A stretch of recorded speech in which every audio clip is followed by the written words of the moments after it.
Paris va accueillir très bientôt maintenant, en 2024, les Jeux Olympiques et Paralympiques. Et dans cette perspective-là, conformément aux engagements d'ailleurs qu'on a pris depuis des années, il faut qu'on fasse en sorte que les parasports, le sport paralympique, soient au même niveau que le sport olympique. Et donc ce qu'on a souhaité depuis quelques années et en allant de façon en plus intensive en s'approchant des JO, c'est faire en sorte de présenter aux habitants du 18e les sports paralympiques. C'est de faire en sorte que des personnes valides et des personnes porteurs de handicap puissent faire du sport ensemble. On a par ailleurs dans le 18e commencé il y a 4 ou 5 ans, grâce au budget participatif, une grande campagne de mise en accessibilité de Montmartre, qui est forcément un des quartiers les plus difficilement accessibles. Et donc on a pu faire ces dernières années un certain nombre de travaux de voirie pour baisser les trottoirs, pour améliorer la qualité du sol. Et puis on a une politique extrêmement dynamique aussi de mise en accessibilité des équipements publics, des écoles, des gymnases, des parcs, pour faire en sorte que les personnes handicapées, quel que soit d'ailleurs le type de handicap, puissent se sentir le plus à l'aise possible dans la ville. Et dans cette idée que Paris appartienne à tout le monde, évidemment la place des personnes porteuses de handicap est centrale. Et donc c'est une politique très forte. C'est pas uniquement en se disant tiens on va être sympa avec les personnes porteuses de handicap, c'est vraiment un état d'esprit. Paris doit rester une des très grandes villes mondiales, une des très grandes métropoles monde à être capable d'accueillir en son sein dans de bonnes conditions 100% de ceux qui veulent y venir, y compris les personnes porteuses de handicap. C'est une politique qui a du sens bien sûr pour les personnes handicapées, mais pour nous toutes et nous tous.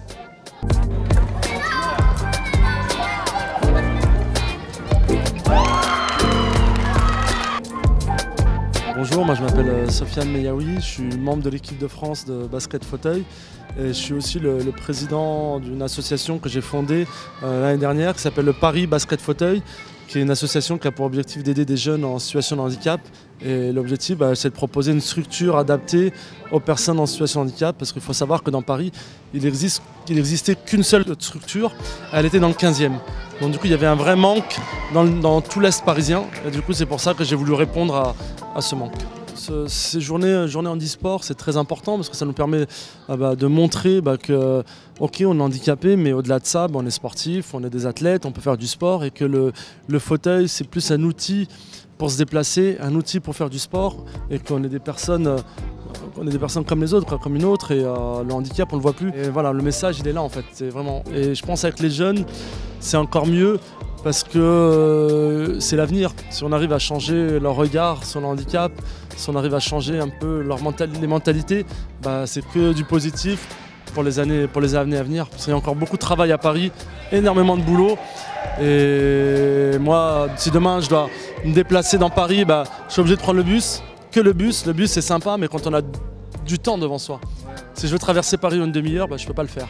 Donc moi j'aimerais bien que si les élus m'entendent, si la DGS m'entend, nous aider à avoir un autre créneau, d'avoir des créneaux, parce que c'est pas normal qu'un gamin qui soit en situation de handicap qui n'ait pas la chance de faire du sport comme n'importe quel autre gamin, quoi.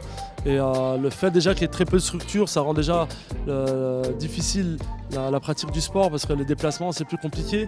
Mais si le seul club qui existe dans l'Est parisien, nord parisien, il n'y a qu'un seul créneau, c'est vraiment dommage. Donc voilà, aidez-nous si vous m'entendez. Voilà, c'est pour le bien de tous.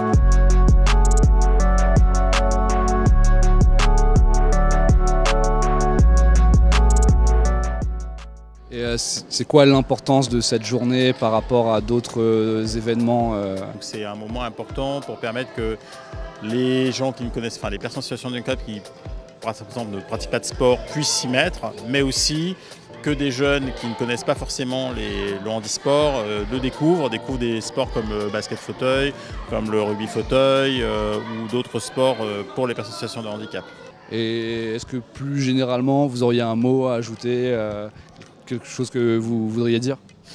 Juste dire aux gens qui ne connaissent pas les sports, le sport adapté ou le parasport, surtout ou le handisport, de venir, de participer pendant le mois du handicap à toutes ces initiations. C'est très intéressant, c'est amusant, y compris pour des personnes qui sont pas en situation de handicap.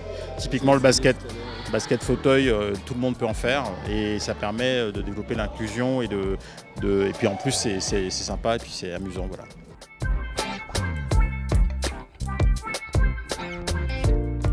Alors ça m'a toujours intéressé le basket, mais je sais pas, mais j'ai toujours été mal orientée un peu.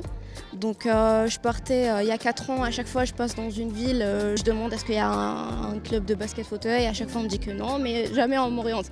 Donc une fois j'ai vraiment décidé de chercher par moi-même sur internet, etc. Je suis partie à la fédération de handi sport et c'est là-bas qu'on m'a orientée, qu'on m'a dit qu'il y a un nouveau club qui était le club du Soufiane et qu'on m'a donné le contact. J'ai contacté, j'ai été au premier créneau et depuis c'est devenu une passion pour moi le basket. Ça veut dire que tu trouves que l'accès à l'information, elle est compliquée si tu veux te mettre au handisport. C'est vrai parce que même si on n'a pas, j'ai l'impression que même si autant qu'un club de basket, on propose pas de section basket fauteuil, mais au moins on serait au courant des clubs. Comme ça, si on a des gens qui demandent un peu pour l'information, on peut les orienter parce que c'est dommage. Je me dis que peut-être il y en a plein comme moi qui veulent commencer peut-être un peu tôt, ils n'arrivent pas juste parce qu'il y a ce manque d'informations. C'est vraiment important de mobiliser et de faire passer le message qu'il existe un sport, l'handisport il est très... En plus il y a la compétition, il y a vraiment le haut niveau, donc c'est pas juste du loisir. Donc voilà, et ils sont tous les bienvenus, quoi. Au quotidien, mes actions, c'est justement de participer au développement du handisport sur l'arrondissement. Et depuis cette nouvelle mandature, donc on a commencé en 2020, on a eu la chance de créer un club de basket fauteuil dans le cadre du handisport à qui on a octroyé des créneaux, des moyens, justement pour que le handisport puisse se développer sur l'arrondissement. La volonté en tout cas de notre mairie, la mairie du 18e arrondissement, c'est de développer au maximum le handisport sur le territoire. Et l'arrivée donc des Jeux Olympiques et donc des Jeux Paralympiques, ça amène quel enjeu ? C'est un enjeu considérable à partir du moment où le monde entier va converger sur notre arrondissement. Et il faut savoir que sur notre arrondissement, nous avons quand même 3 sites olympiques. Le stade Bertrand Dauvin, là où nous sommes aujourd'hui, le stade des Poissonniers et l'aréna qui est en construction. Donc on accueille des équipes de sport valides et on accueille des équipes de sport handi. Et donc pour nous, le fait qu'il y ait toute cette convergence et notamment tous ces clubs handi, toutes ces fédérations d'handi qui vont arriver sur le territoire, c'est le meilleur moyen à travers des journées comme ça de montrer aux gens du territoire, aux habitants et aux habitantes du 18e arrondissement qu'on va accueillir à la fois les Jeux Olympiques mais surtout les Jeux Paralympiques. Donc nous, l'ensemble du conseil d'arrondissement, on va tout faire pour que les sportifs handi puissent être le mieux accueillis et le mieux possible sur notre territoire. Est-ce que vous auriez un mot à rajouter, chose qui vous tenait à cœur ? Ce qui me tient à cœur, c'est qu'aujourd'hui, on a créé de toutes pièces un club de handi sur notre territoire. Il s'agit pour nous d'en créer d'autres. Il s'agit pour nous de développer le sport handi et pourquoi pas un site complètement dédié à l'handi. Voilà, en tout cas, on y travaille. D'accord. Merci beaucoup. Merci à vous.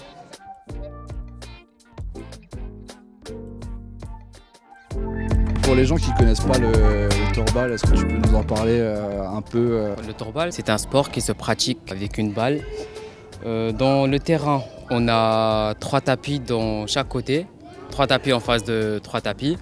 Au milieu du terrain, on a 3 fils qui ont une hauteur d'environ 50 cm par rapport au sol. Le but, c'est de faire passer la balle au-dessous des filets et la faire passer derrière les adversaires. Pour marquer un but. Exactement. Okay. J'ai commencé le torbal en 2015 à l'Institut national des jeunes aveugles. Ouais. On faisait des tournois interlycées. On a été champion 2 ou 3 fois en France. Et j'ai commencé avec Bien-être cette année. Je suppose que toi, dans ta démarche, tu avais envie de transmettre ça, le handisport ? Exactement. Justement, par exemple, là, nous, on fait cette sensibilisation pour montrer les différents sports que les malvoyants et les aveugles peuvent pratiquer ou personnes ordinaires voyants. Là, quand vous voyez, là aujourd'hui, on a eu des parents, des adolescents, là on a des jeunes, par exemple, quand vous voyez, on a par exemple 2 ou 3 jeunes de 6 ans qui viennent pratiquer.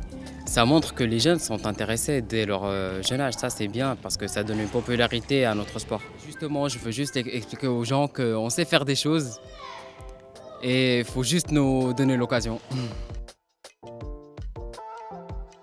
Et qu'est-ce que tu fais sur cette journée? Moi, je suis venu en tant qu'accompagnateur avec OS 18. Et en soi, essayer de ramener le plus de jeunes possible pour leur montrer qu'est-ce que le sport avec un handicap, tel que avoir la mobilité réduite, avoir un problème d'audition et à être aussi malvoyant. C'est la première journée que tu fais ou ouais, c'est la première. Et c'est quoi tes impressions? Moi, c'est sûr, j'avais déjà vu du sport qui était sous forme de handicap. Mais après, de le voir en vrai, devant moi, sous mes yeux, en fait, c'était vraiment frappant parce que je ne savais pas que des personnes qui souffraient de handicap travaillaient autant comme si on était vraiment des personnes valides. Par exemple, je prends l'exemple de Sofiane. C'est une bête. C'est vraiment une bête. Genre, en mode, si je me mets à son niveau, je ne pense pas que je pourrais fournir la même charge de travail qu'il a fourni. Et ça, c'est vraiment quelque chose à noter. C'est pas tout le monde qui a cette ténacité-là. Et du coup, est-ce que ça a changé un peu une partie de ta vision sur le handicap? Largement, parce que les personnes qui souffrent de handicap, maintenant, je les vois pas comme des personnes fragiles où à chaque fois, il faut les aider ou à chaque fois, genre, ces personnes-là font pitié. Non, c'est des personnes comme nous qui ne lâchent rien, comme Sofiane ou Manel, que j'ai vu. C'est des personnes, ça se voit dans leur façon de faire ou de parler, que c'est des meneurs en mode, c'est pas des gens en mode ils vont pleurer sur leur sort. C'est des personnes, ils se battent jusqu'à la fin et c'est des personnes qui ne lâchent pas. Et est-ce que tu as un dernier mot à ajouter, ce que tu veux, un truc qui te tient à cœur? Un gros big up à eux, parce que moi personnellement je connais des personnes qui ont perdu quelques membres dans mon pays et qu'ils auraient aimé continuer leur sport. Et ça franchement, je leur donne le meilleur big up à eux.